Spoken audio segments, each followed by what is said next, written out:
right. Hello, hello. Good evening, good morning, ladies and gentlemen. I'm going to answer some of your questions, help you out with different stuff for the next 60 minutes. And before we get started, I just want to make sure that the connection here is good.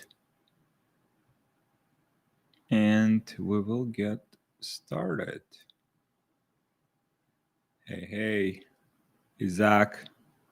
Hey, Gabriel. What's up, guys? Good evening, good morning.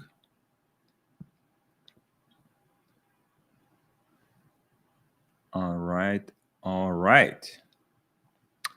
Can we talk about your creative process, bro? Yeah, for sure. We'll talk about creative process. We'll talk about some good stuff. We'll break down what's working for us right now. Guys, just drop one in the chat if you can hear me okay.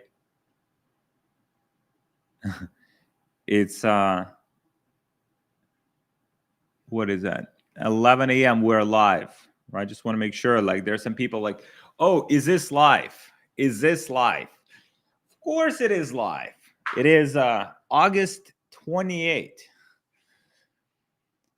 August 28th, Zach, mommy. August 28th, 11 a.m. See this? This is real. This is live. I'm here with you. I have Zins here. If you know what that is. I mean, if you know, you know. The Zen is what keeps the world moving. So, all right. Cool. So yeah, we'll talk about creative process. We'll talk about funnels. Zach is watching this from France. Afternoon in France, morning here in Miami. All right. So cool. Yeah, please post your questions here. I have some questions here on the Instagram as well. I have some questions here on YouTube, and we'll be answering questions. So we'll be helping you out, guys. So yeah, whether it's funnel performance, creatives, ads, product research, mindset, any other like things that you're currently dealing with that you need help with, would love to help you. Would love to support you. Sharing my experiences, sharing what I see is working right now for entrepreneurs, and we will be answering those questions to help you out. So Zach has a first question here. Can we talk about your creative process, bro? Yeah, for sure. Let me get some Zen. Let me get some coffee. Caffeine and nicotine. Two of my vices. So can we talk about your creative process? So creative processes could be different whether you are using images or videos. So there's two different creative processes. Usually our creative process starts from the inspiration. So we want to find what's working right now in the market for other brands. Just want to show you guys kind of like my creative process, or my kind of like inspiration process. Let me see if I can share my screen here. So let me know if you can see my screen. So we start our creative process by doing the research, right? So whether you're just like searching for the product to sell, or you're looking for the ideas for the ads to sell, it starts from seeing what's already working for other people. That's like literally the shortcut, right? So what I like to do is I like to follow brands and copy what's working for brands that are already like advertising aggressively, right? Which means they're running at least 100 active ads, right? So I'm using GetHook. This is my platform. If you want to use it, use it. If you don't want to use it, just use that library or any other tools. But this is great because it gives me the literally 34 million ads from different brands. It scrapes these brands like every single day. all of their best performing ads. And here I can see, for instance, certain like formats or certain like ads that I want to model. So for example, if I like this ad, all I have to do is just save this ad to my personal swipe file.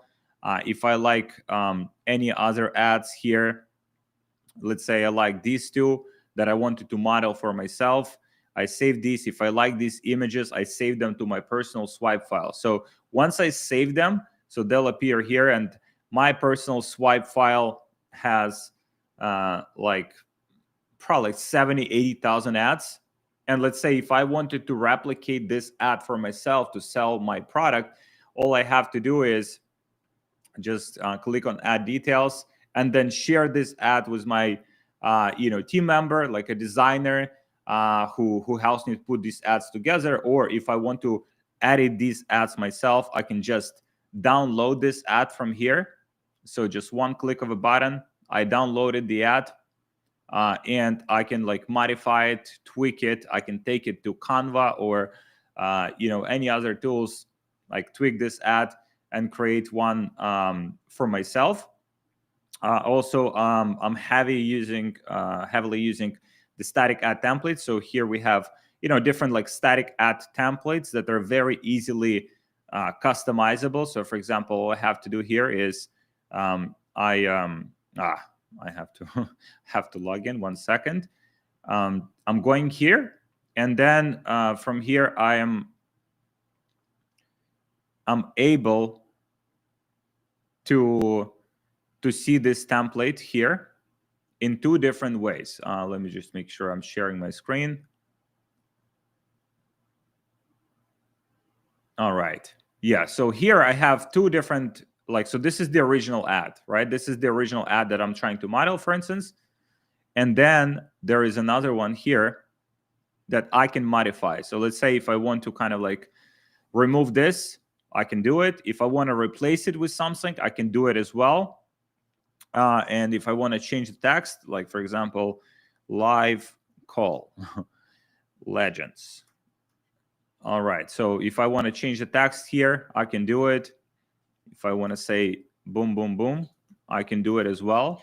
And then from here, I can save this ad directly. I can remove any of the elements, and I can just start running this ad, right? So this is one of the easiest ways to create image ads. There's also AI image ads functionality that is very cool, where I can create variations of my ad. So let's say that's the original ad, and then if I wanted to create like variations of this ad for a different niche, right? So for example, here I just wrote like change this ad to the pet niche, and so instead of the legs here, instead of this person here, I have puppy.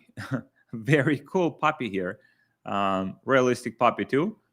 And so just like that, I can change the text as well. So it's very easy to create and very fast to create. So that's the image ads process. Image ads process is extremely simple. And, in our business, like last month, we did over $1 million a month, primarily using image ads. Like 95% of all of the ads that we launched were image ads, and they're easy to create. They're easy to streamline. They're easy to put together. They're fast to test. And that's my favorite format as of right now. Now, when it comes to video ads, the process is a bit different. So it's a lot more kind of, it's a little bit more complex, right? But we're also using a lot of AI in that process too. So let's say if I like, for example, this ad, then I save it to my swipe file, and then I send it to my team. And they basically, what they do is they break this ad down into like different segments, right? So if you watch like any video ad, you'll see that that's pretty much like a combination of different footage. Like I'll just make it bigger so you guys can see it. So for example, here, I'll try to make it full screen. So you can see this is combination of footage, right? So there's like different segments, different cuts. And so If I'm just starting a new product, we're finding that content in different places, so we can just like validate the product. Or if I'm running the product for a long time, then I already have a bunch of this like B-roll content that I can repurpose and I can reuse. And then it's just a matter of putting it together in a dynamic sequence. So you can see every video ad that is successful, every few seconds, you want to have a transition, right? So for example, this particular segment here, it goes from like 30 seconds. If you see here on the bottom, it goes to about 33 seconds. So every 3 seconds, every 2-3 seconds, you want to have a cut. The reason you want to have a cut is because you want to have the maintained attention, right? Because if you just have like one person just looking at the camera and staring at the camera and talking, then that wouldn't hold attention as much as something that's like more dynamically changing every few seconds.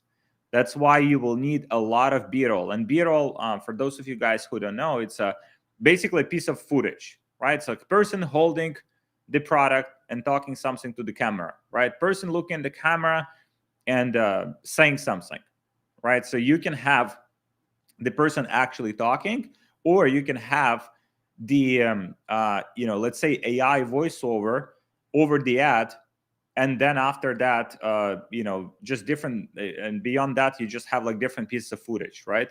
So in this particular case, I don't know if you'll be able to hear it. So these people are actually talking, right? So now the beautiful part about this is that all of these you can create with AI. Like you can literally make screenshot of this person. Maybe I'll show you guys. So just to kind of bring this all together, you can save the image, you can send it to ChatGPT, and then basically from there you generate like very similar image. So you don't just directly rip, don't directly copy. I don't recommend for you to directly copy stuff. And from there, you create variation of that person, right? So that will change the face. Like the same way AI can change faces on your ads. Like, let me just show you examples of what AI can do. Some of you guys are already using it, which is awesome. But for those of you who are not using it right now, I want to show you. So for example, right, this is like fully generated with AI. This is the original ad. This is the original like image.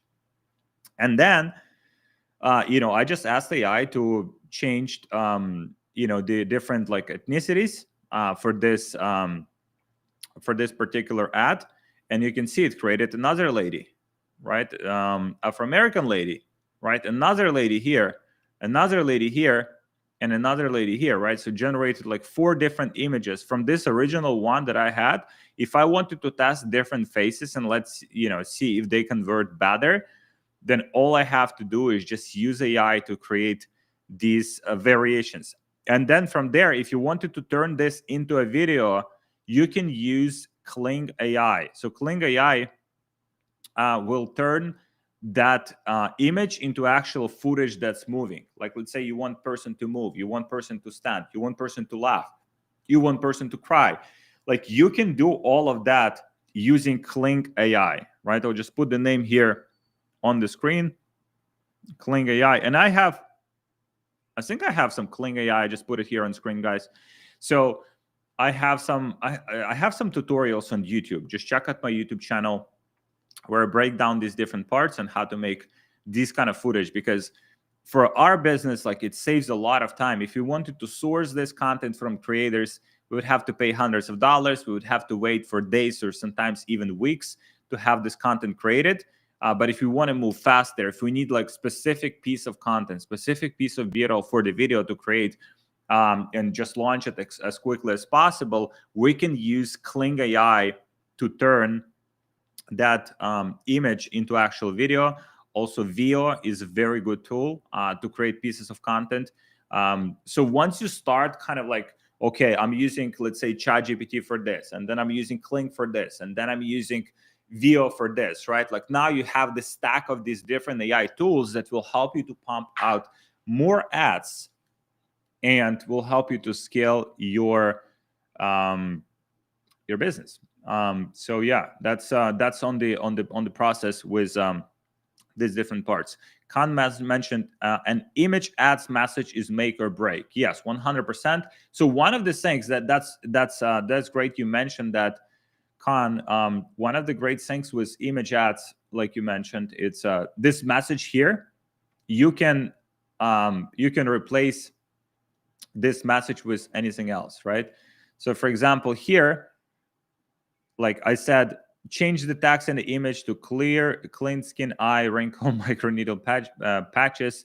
Change my life can change yours too, right? Very long message, right? It obviously can be shorter, but just to show you guys what it can do here, just one AI tool, like literally, Kinology or Kinology. I don't know how to spell that shit. It's like change my life and can change yours too, right? I said clean skin, eye, wrinkle, microneedle patches change my life and can change yours too. Boom, text here changed. So what you can do is you can test different messages very fast. Like it takes about 60 seconds to generate 4 images like that.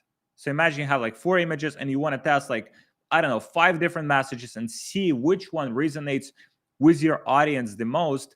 You can do it here. I mean, you can do it, probably you can do it with ChatGPT, but here it's just a lot faster because it generates 4 images simultaneously. ChatGPT, I think, produces only 1.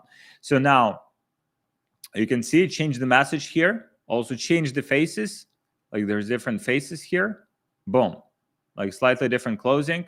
Like you can, I mean, it's crazy. Like in this picture here, the lady has the earrings, right? Like, which is like a small detail, not even noticeable. In this one, she does not have any earrings. In this one here, she has earrings. In this one, she has different earrings, right? So you can see like different variations. So even the earrings, even like the small details, it can help you to create these like small variations that can make a huge impact and can can help you find new new winning ads. Thank you, my man. That's good. But you know what's like? I was reading the other day, like, you know, people have this like bad kind of like meaning of the word guru, like, you know, and like gurus, you know, fucking gurus on YouTube, right? But I mean, it has actually good meaning, right? So let me show you guys. I think this is important. This might kind of like change your perspective when you see the word guru. Like, so it's a spiritual teacher, especially one who imparts initiation, whatever that means.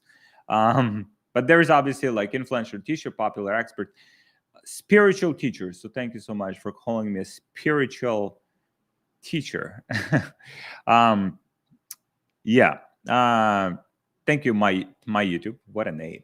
Okay, so you basically scrape winning ads. Yeah, with scrape winning ads, we want to model what's already working, because you know we want to shortcut the learning path, right? And the way we shortcut the learning path is like, for instance, I want to show you kind of like part of our research process. Like, we don't just model or copy or emulate the ads in a particular niche. So for example, if I'm selling beauty products, I don't want to just like look at the ads in a beauty niche, right? So I can definitely do it here. I just put a filter for a beauty niche, and I have like, I mean, basically millions of ads in a beauty niche.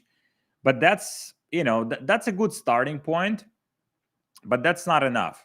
In my perspective, that's not enough, because I want to see inspiration from other niches as well. For example, I can look into health and wellness niche as well and find some inspiration there, right? I can find health ads. I can even look for inspiration in a pets niche, right? So maybe someone is like advertising pet products a lot, and they're successful with it.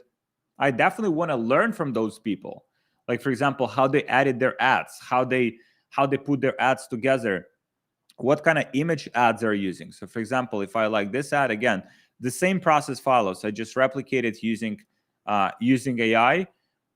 And so like that's part of our research process. We want to see what's working for people, not just in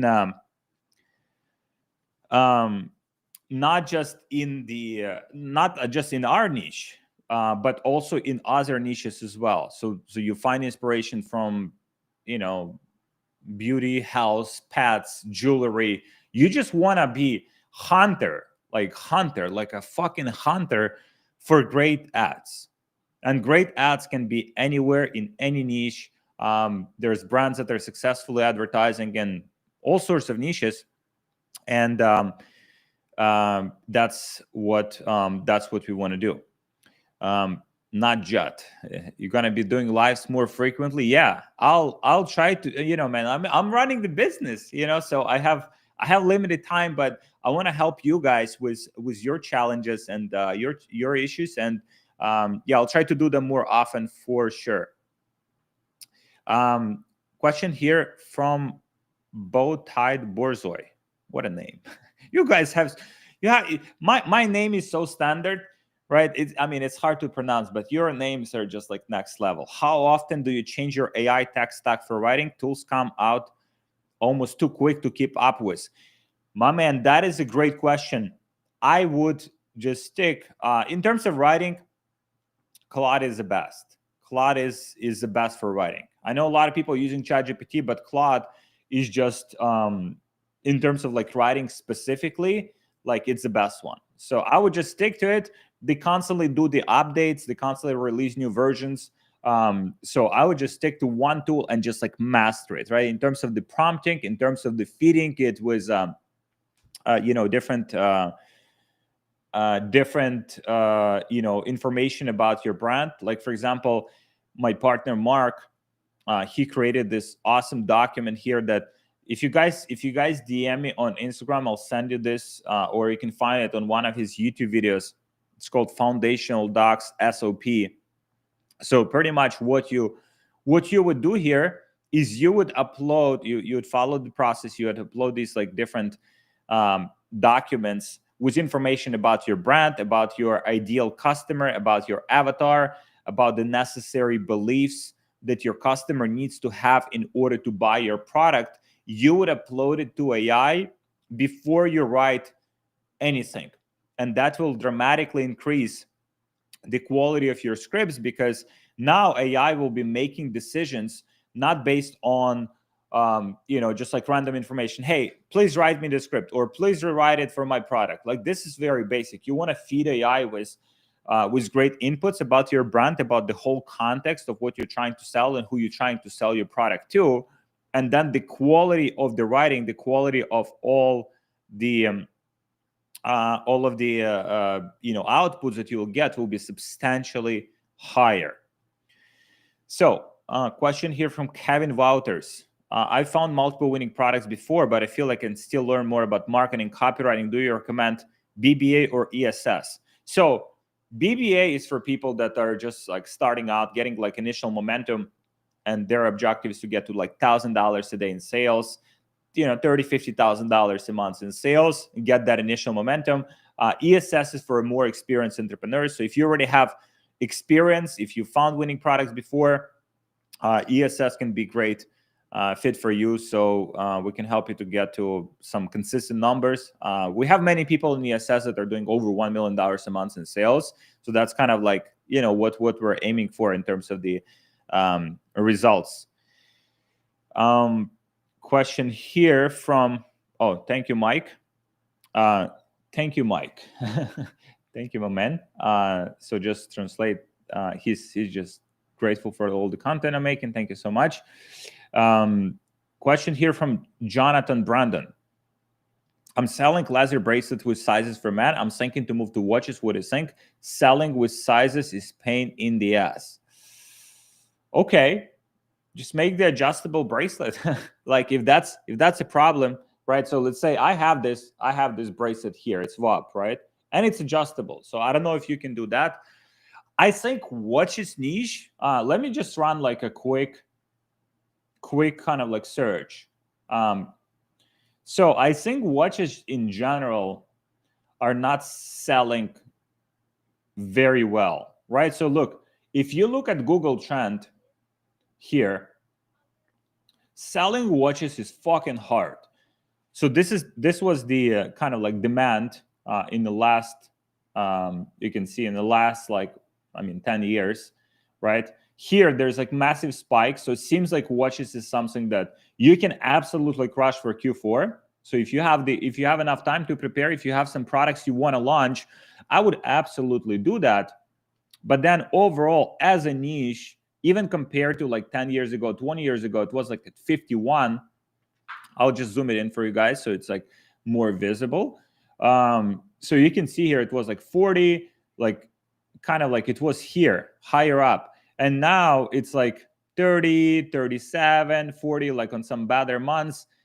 The watches in general are declining in sales. There have been like, let's say Daniel Wellington or Movement, some of these companies that have done extremely well with watches, but now they're not doing as well. I think, yeah, their sales are just declining. So sales gross. Let me see. I like to run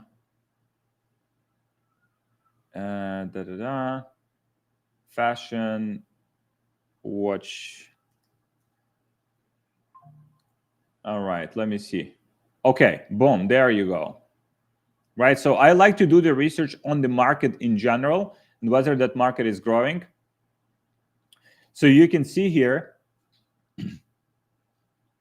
growth in broader fashion watch market is slowing due to intense competition from smartwatches and continuous dominance of luxury brands.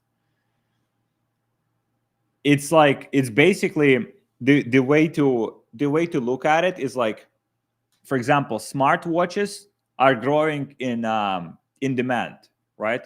You can see it's growing at 17% compound annual growth rate, which is very good.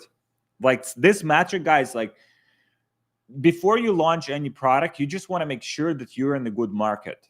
If it's growing less than like 8% a year, like it's basically a slow market, and you don't want to be in a slow growing market. You want to be in market like this. So you'd have to sell either smartwatches, which is pretty hard because I mean you would have to compete with like Apple watches, right? You'd have to compete with I don't know, some other, probably there are some other brands that are like very successful. I think Apple took a big market share from watches, like specifically fashion watches. It doesn't mean that you cannot like milk, let's say Q4, and do very well in Q4 for a few months and just like blow up your sales and like make a few $1 million. But it just means that overall, like long term, that market is declining.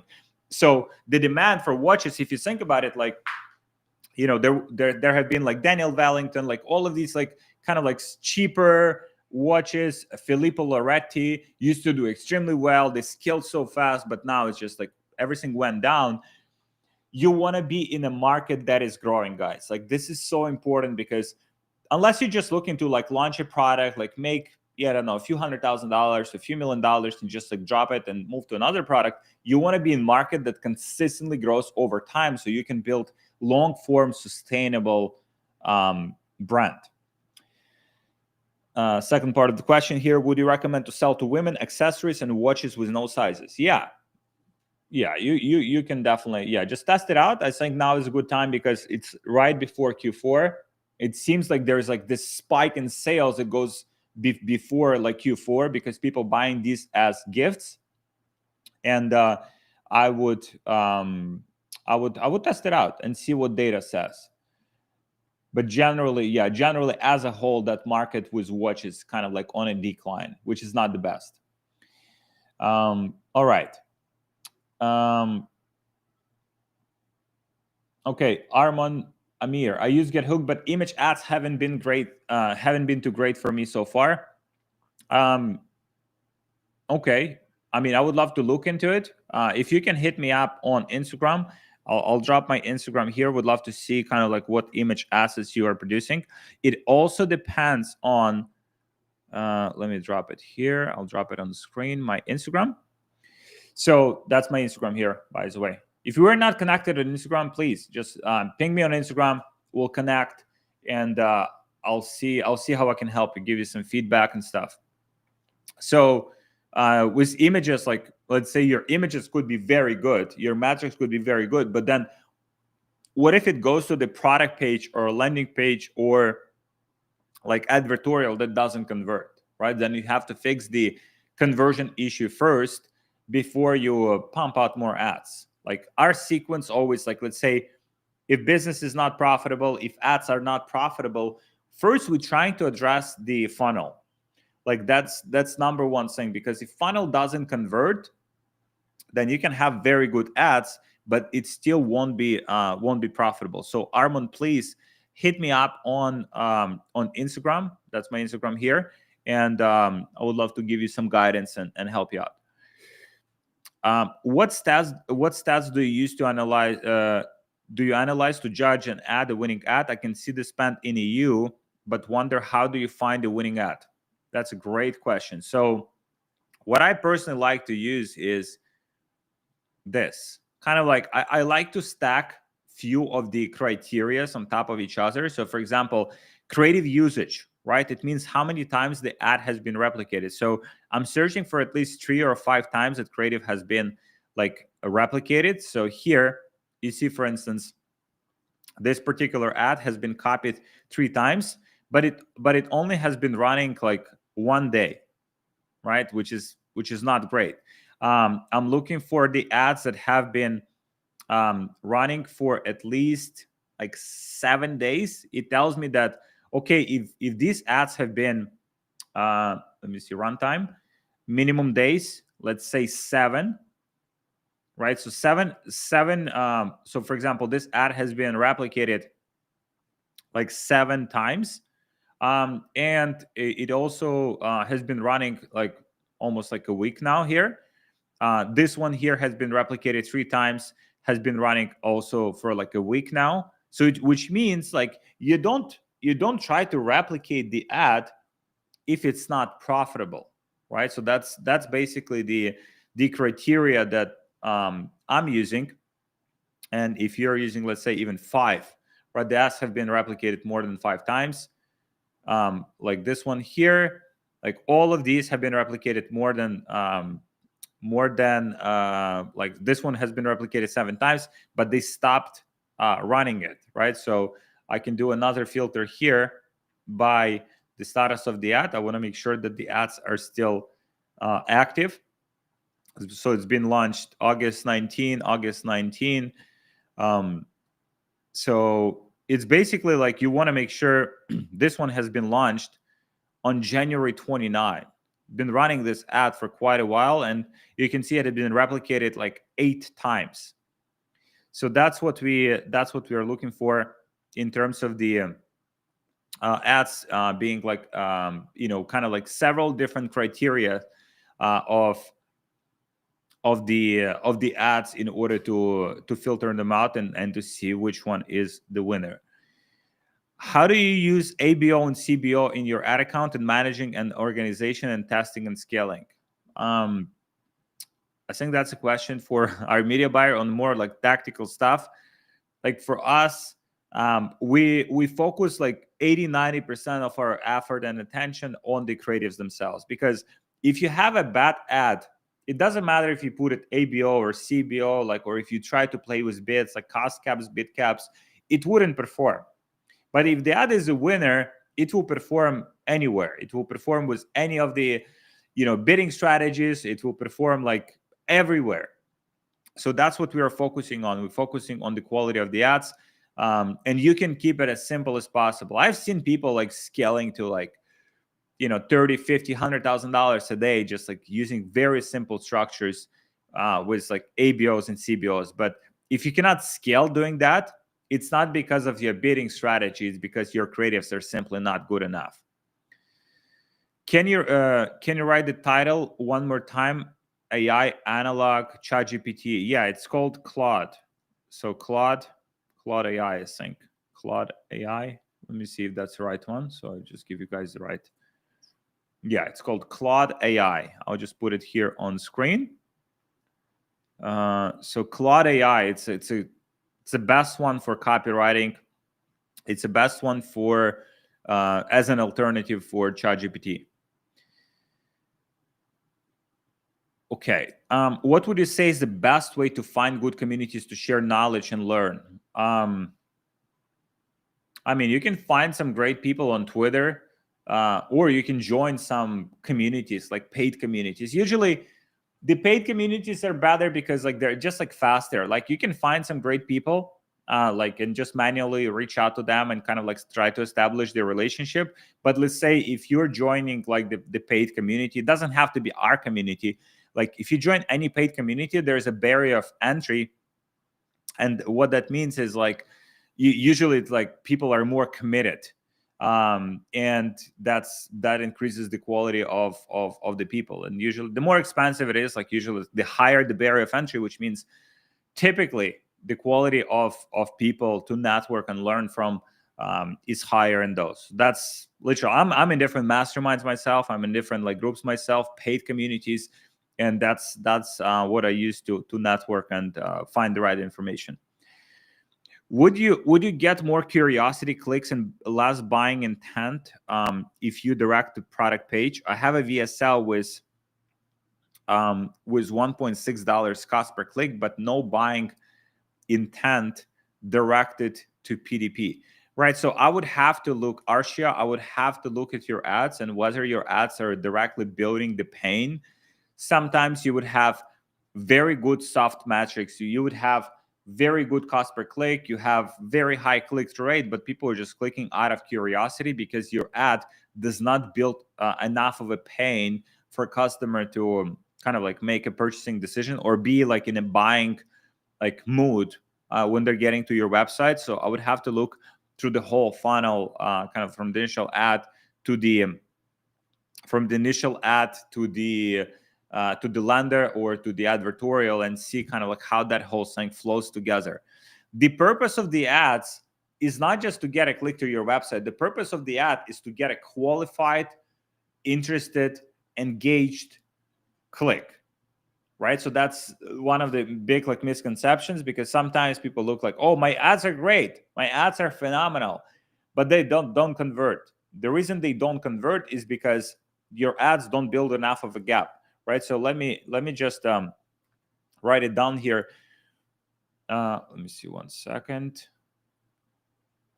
Sometime, like, I mean, let me I'll share my screen. This would be the best to demonstrate like visually, right? So when you advertising, when you're like in e-commerce in general, I mean in any business pretty much, right? So there is like what you do is basically you changing states for people, right? There's point A in anyone's life, right? So for example, point A is where a person is like scrolling your ad, right? Maybe they're like I don't know, they have issue with their skin, right? Or they have like a back pain, or maybe their pet is like their pet is sick. So whatever issues those are, that's why we're always looking for kind of like problem-solving products to sell. If you're selling jewelry, for instance, or products that don't directly solve the pain, there's still a pain, right? The pain is like, okay, I need to give some gift to my, I don't know, boyfriend, girlfriend, whoever. There's like Christmas coming, or like Black Friday is coming, or they have a birthday, or it's still a pain point, right? So you're looking for those like pain points, and then your goal is through your ad, make person think that this is the best decision that they can make, that they can go from this point A to point B. So for example, if people that see your ads, they have issue with the skin, your objective is to show them your product can get them to point B, which is clean skin, for instance, clean, healthy skin. right? So that's the goal, right? And so your ads need to show that. Your ads need to show the initial state, kind of like emphasize the pain that comes with it. Like you would talk about, okay, I lost my confidence because of issues with my skin, and I started like I cannot date anyone because I'm not confident in myself. And then you show them that by using your product, you'll give them to clean skin, but more importantly than just the physical kind of like changes, you'll give them more confidence. You'll give them, like, on top of the physical, you give them also like emotional benefits, right? So let's say if you're selling I don't know, jewelry, for instance, like you're selling jewelry products, you show the emotions. So what is the dream outcome, right? That's what you want to print here. Like you want to, I'll just write it down. You want to lead them to the dream outcome after using your product, and you want to demonstrate it visually, because if they don't see it, then they'll not buy. And so then if you do all of that in your ads, so this all happens in your ads and then continues through your landing pages, your product pages, you want to show this contrast. That's why, for instance, before and after images work very well for some niches like weight loss or like skincare, because you're directly showing them the contrast of what would happen if they use your product. It's very quick, right? So if I go here, for instance, and I search for, let's say, beauty, and I search for before and after images, I have too many filters. Before and after, and let's say I do beauty, right? So here, like before and after. So that's how the person feels before. That's how the person feels now. Legs here, right? Let me just make it bigger. Big inflamed leg or foot, right? Like here, boom, after, right? So instant demonstration, instant, like you want to show them those results like instantly here. Same here with this product. It's like issues with hair, no issues with hair, right? Another one here, issues with hair, a lot of hair. Issues with whatever, bunch of hair here, no hair, right? So instant, you want to show that demonstration. So the image ads, kind of like these kind of image ads, they can demonstrate that very fast. Like if you have a video, that's what you have to kind of like break down into like different like segments and different pieces of that content to constantly get to throughout the ad. You get them to believe that this is like what they can achieve with your product, and your product is basically just a vehicle for them to get there. So usually when ads are not converting or ads are not profitable, even though they might have very good soft metrics, is because they don't feel enough of a gap. Like people don't feel like there's enough of a gap between where they are right now. They don't feel the pain. Like they might have issues with their pain, with, let's say, skin. It's like, yeah, I kind of like have issues with my skin, but it's okay. It's not impacting my life. But then you start talking like, hey, if like you can do it through the story that like, oh, I had issues with confidence. I couldn't date anyone. I even wouldn't go outside because I was so kind of like embarrassed because of my skin. And then I tried this product, and then this product changed everything for me in just a few weeks. You want to give ideally kind of like specific timeline how fast the product would work, because people usually want instantaneous results. That's why social media is so effective, because it gives you that like instant dopamine hit. And usually, I mean, speed is so important with any of the products or services that we're looking for. Like if you want a food, for instance, like you want a food delivered in like 20 minutes. You don't want a food delivered like in 10 hours, right? Like speed. If you demonstrate the speed of transformation with a person and taking them from point A, where they are right now, to the point B, where they want to be, that's what makes a successful ad. Arshia, let me know if that makes sense. If and hit me up on Instagram as well, guys. Hit me up on Instagram. I know I probably won't be able to answer all of the questions. Amazing questions, by the way. Amazing questions. Just hit me up on Instagram so I can help you out there. Turkey is asking, do you recommend outsourcing Meta ads to an agency? Don't like media buying. Okay, Turkey, let me know how much revenue you're doing in your business right now. Turkey, please let me know in the chat. There's very few good agencies. That's a problem. Like, most agencies suck. And when you hire an agency, if you decided to go that route, you want to find an agency that has delivered like similar results to what you're looking for to other businesses. You don't want to be like like the account where they basically learn everything and make all of the mistakes. You want them to basically make mistakes in the past and learning from those, and then leveraging all of the experience that they have accumulated. Also, always get at least like 2-3 references from the agencies. We use some agencies in our business, but I personally prefer kind of like full-time dedicated team members on our team, because that allows us to move a lot faster. Also, problem with agencies, as you grow, usually their capacity does not grow as fast, because very few agencies have the operational flexibility or the capacity to kind of like grow as businesses grow. And so they'll try to put, let's say, one media buyer on like 3-5 ad accounts, because that's how they make money. If they charge you $5,000 a month and they pay media buyer $5,000 a month, it wouldn't make sense for the media buyer to just handle one ad account. So they'll give them like 3-5 ad accounts so they can make the margin, they can make the money. And that's a problem with agencies for the most part. There are some good agencies. If you want some recommendations, I can send it to you, Turkey. Just hit me up on Instagram. That's the best way to get in touch with me, and I would love to see what I can help you with.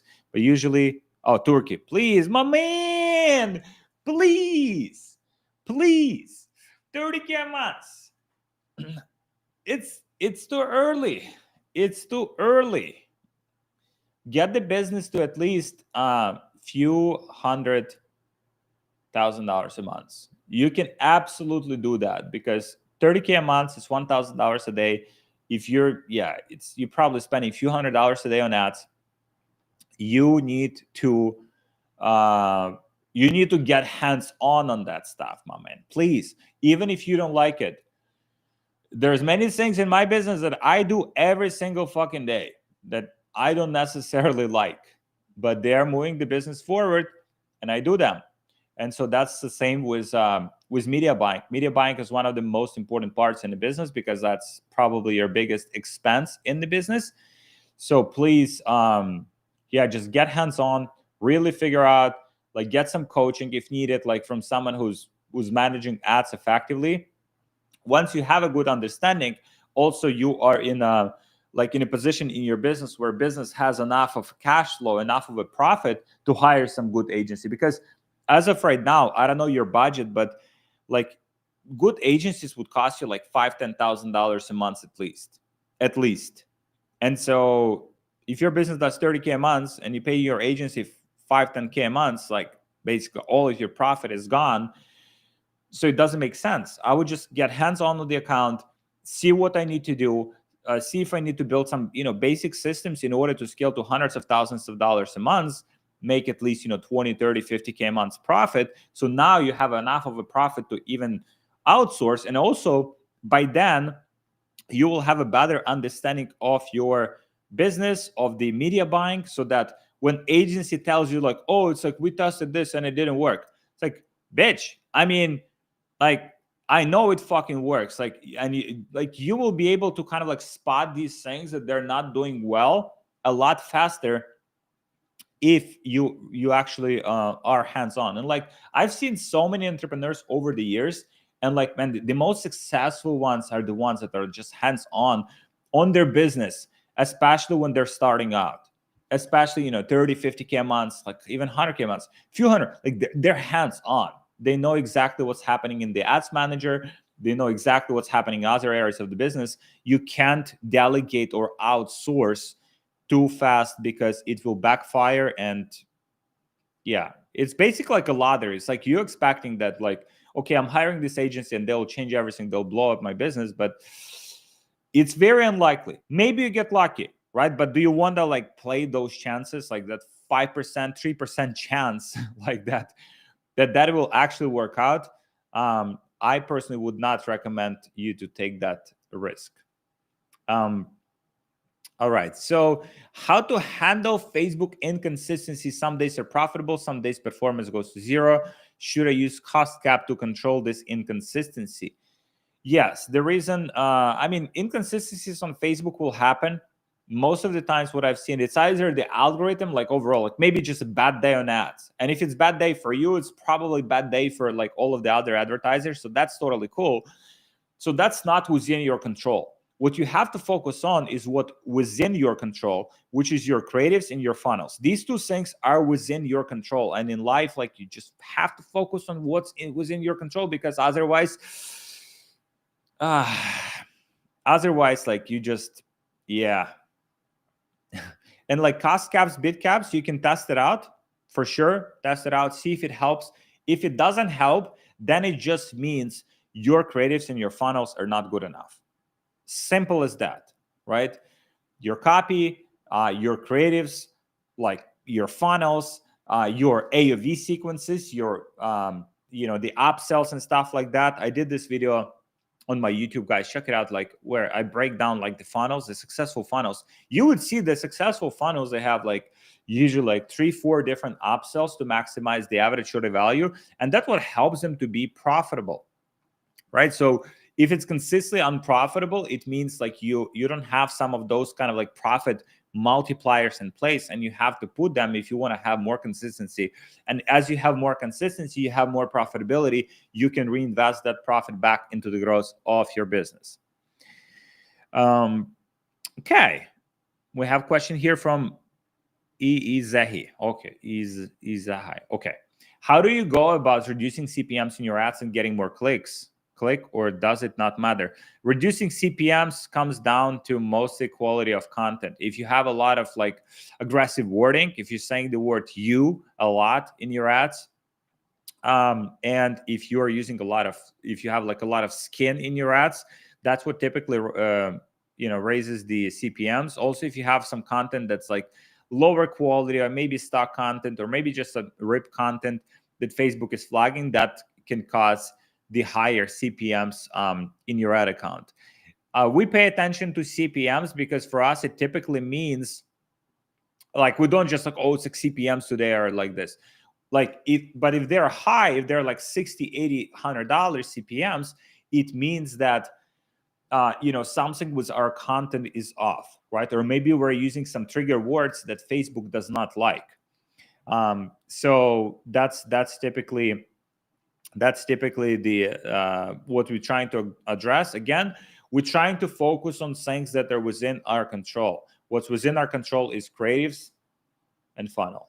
Like these things are within our control, and obviously the product we're selling. But if we know like the product is selling and other people are successful with that product, then it's just our creatives and funnel. So if you address both of those, then you should be in a good position. How do you perfectly learn about your personal persona, habits, lifestyle, emotions, dreams, pain, failed attempts, so you can make sure that she or he feels that the product is only for him, her? That is a great question. That's why you have deep research in ChatGPT. So first, guys, these documents here, they have a lot of these prompts. I'll share my screen.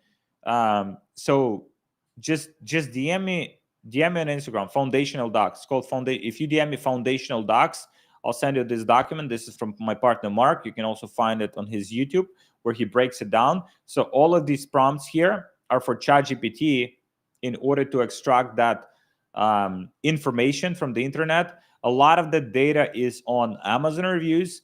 A lot of the data is on so Amazon reviews. A lot of the data as well is on Amazon reviews, and then also on like Reddit, Quora, like all of these like forums and stuff like that, where you can find about their habits, lifestyle, emotions, dreams, pains, and stuff like that. But ChatGPT will basically speed up that whole process. You can go through this process yourself. There is a plugin called Google Discussions.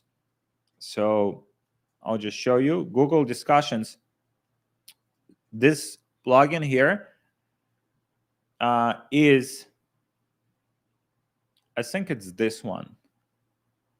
Discussions. Let me see. Discussion. Yeah, I think it's this one here. I'll share my screen. Google Discussions. So it will basically, if you type whatever topic here, if you have this plugin in your Google Chrome, it will show you all of the forums that talk about specific topics. So if you talk about skincare, it will show you all of the skincare forums and stuff. And if you're looking for something else, it will show you those as well. So Google Discussions, you can use to find that information, all of the forums where people are discussing those things. Remy, do you have any tips for getting bank accounts accepted in Meta? Often the card is rejected regardless of the bank. Credit line is not always practical when you scale. Man, this is a great question. We recently had this issue with some of our credit cards. What you want to do there is you want to talk with Facebook support and get those cards pre-approved. Also, Remy, if you're spending sufficient amount of money on ads, I don't know if you're in our groups, Dark Lords, or if you're in our community, we have like actual like Facebook rep that can get you in direct line of support. They're based in Eastern Europe, so they can get you like basically direct help and feedback with things like this. It's been very helpful for us. So Remy, just hit me up on Instagram, and I would love to help you with those contacts. Usually, let's say if this happens, you basically first of all, you want to have backup accounts, right? If this happened to you before, just have it some backup ad accounts. I know the performance could be like not as good, but like let's say like agency accounts, so at least like you can maintain the volume if your main ad account is down. And then when this happens, just like hammer Facebook support. Like Facebook support is kind of like a gamble, right? Sometimes you get like very incompetent people, but sometimes you get actual people that want to help you. And so they'll try to process the credit card from their side. And when it goes through, like your ad account will get unlocked. Also, there is a card called DashFi. I don't know if you're using it. It's great. It's great for specifically ad spend. Those cards are getting pre-approved for ad spend. Amex, and other cards sometimes can get declined, but DashFi has been great for us. We spent like tens of millions of dollars on DashFi cards. Specifically for ad spend, and they have a cashback like 2% or something, 2 or 3, yeah, 2 or 3 basically. Good cashback. Why is it hard for me to get on the AI train for copywriting? For example, study, practice, follow along with your partner Mark, but it never does as well as I write myself. Low confidence, my man. Okay, you might not feed. I mean, most of the cases is just not good enough prompting. Like that's usually the case. You have to feed AI with like a lot of data and a lot of context in order to get good outputs, and also to give feedback to AI in order to improve the outputs, right? So it's basically predicated on inputs that you give to it. Like for us right now, like 90% of all of the ad copy is written with ad copy, advertorial copy. It's all written with AI, and it's very good quality. Like we're trying to beat it, like with actual copywriters, and we can't. Like very rarely we can beat what AI is creating. So it's just a matter of prompting it properly. Hey Alex, what is if? Oh man, I mean, there's so many great questions. I appreciate it, guys, but yeah, I'll I'll have to get back to work. Okay, Alex, what's the future of ChatGPT shopping? How it can be successful with it? I just recently started to get a few sales with it. Just wondering how to optimize it. There's I don't, there's like agencies. Basically, it's called MLM CEO. I think there's a word for it. It's called MLM. Oh no, not MLM, but LLM. LLM CEO. It's called. Yeah, there's like different. There's different agencies that you could potentially use. If you're getting sales from it, it's good proof of concept. There is yeah, I mean, there's different guides, so you can do it yourself, or you can hire an agency for or use some like tools to manually like optimize your website for different like AI searches. Like, so SEMrush here has it. There's like different softwares and also like different agencies that are good with it. Yeah, so if you already have like a proof of concept for this, then yeah, I would definitely kind of at least like maybe not hire an agency, could be waste of money, but at least like try to optimize it using some of these tools like SEMrush.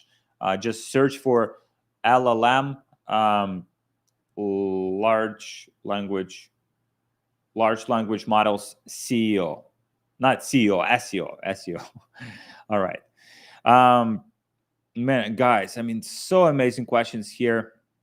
I wish I could answer all of these, but I have to get back to running my business, and would love to help you. Maybe, yeah, I'll try to do another live later on this week, Friday or Saturday, to help you guys out. But yeah, for now, please hit me up on Instagram. I'll try to answer questions there, and please just hit me up here, and yeah, just hit me up on Instagram. Would love to help you and answer your questions there. And then yeah, by the end of the week, we'll do another one to help you guys out. Amazing questions, guys. By the way, I appreciate it so much you joining. I appreciate it so much dropping these questions. And hope it was valuable. Hope it was helpful for you guys. And I'll see you next time. Bye, everyone. Thank you so much for joining.